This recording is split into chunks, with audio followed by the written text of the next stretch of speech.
If we look at the human brain as a computer, we then have to ask, what is the software we use with that computer? Well, in general, the software, at least of Western civilization, was originally designed 2,400 years ago by the Greek Gang of Three, the GG3, who were, of course, Socrates, Plato, Aristotle. We've done virtually nothing about thinking since then. Creative thinking is a skill. It's not just a matter of individual talent. It's not just a matter of sitting by the river and playing Baroque music and hoping you get inspired. That's very weak stuff.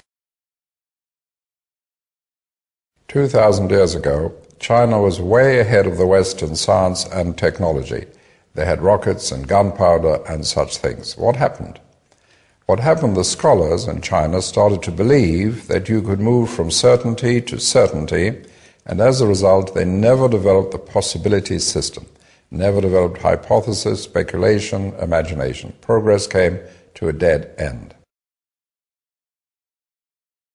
One of the very important things about creativity is that the new idea, the creative idea, must have value. Far too many people who believe they are creative think that just being different for the sake of being different is creative. It is not, and that is what gets creativity a bad name. So if you look at a door and you say doors are normally rectangular, let's make a triangular door. Now, unless you can show value for that, that is not creativity. That is just being different for the sake of being different.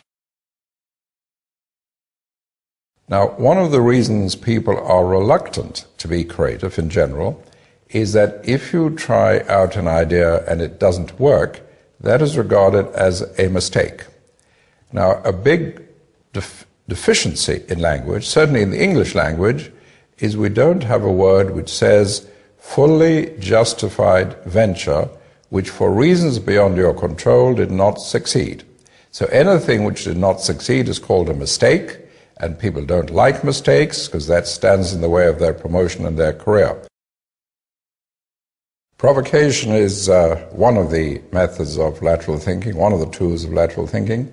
It is completely contrary to the opposite of our normal logical thinking. In our normal logical thinking, you can only say things which make sense, which fit our experience and fit in with what we've said before. With a provocation, there may not be a reason for saying something until after you have said it. But because it puts us down in a different position in the patterning system, it allows us to open up new ideas. Thinking outside the box means thinking for unusual ideas, being creative. The notion is that we are all within a certain box which is formed by the constraints, by our expectations, by the concepts we use, by the perceptions we use, and we play around in that box.